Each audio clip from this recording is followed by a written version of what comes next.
இந்த கைலாய நாட்டை செய்த பிறகு பல நாட்டோட பிரதமர்கள், நாட்டோட அதிபர்கள் மற்றும் பெரும்பணக்காரர்கள் என தனியா அவங்க மீட் பண்ணாலே அவங்களுடைய மிகப்பெரிய பிரச்சனையா சொல்ற விஷயம் என்னன்னா, அவங்க குழந்தைங்க ஹெவி டிப்ரெஷன்ல இருக்காங்க, இல்ல சூசைட் பண்ணிக்கிறாங்க. இதுதான் அவர்களுடைய மிகப்பெரிய பிரச்சனையா இருக்கு. இதுக்கு காரணம் சொல்ற கேளுங்க. அந்த குழந்தைகள் 20 வயசு வர்றதுக்குள்ளேயே உலகத்திலே கிடைக்கக்கூடிய சகல விதமான சுகங்களையும் அனுபவித்து விடுகின்றார்கள். பணத்தால் வாங்கக்கூடிய அத்துணையையும் பார்த்து விடுகிறார்கள். காமத்தின் வேறு வேறுபட்ட சுவைகள், சட்டத்துக்கு உட்பட்டு சட்டத்துக்கு அப்பாற்பட்டு சகல விதமான போதைப் பொருட்களையும் யூஸ் பண்ணி பார்த்துறாங்க. அதுக்கப்புறம் ஒண்ணுமே அவங்களுக்கு இல்ல.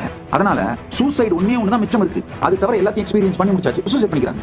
Richest gen Z. இதோட ஆழமான உண்மையை புரிந்து கொள்ளுங்கள். சகல சுகங்களும் நீங்கள் அனுபவிப்பதற்கு முன்பாகவே மனம் தலையிட்டு நினைந்து விடுகின்றது. நினைந்தது எல்லாம் பழையது.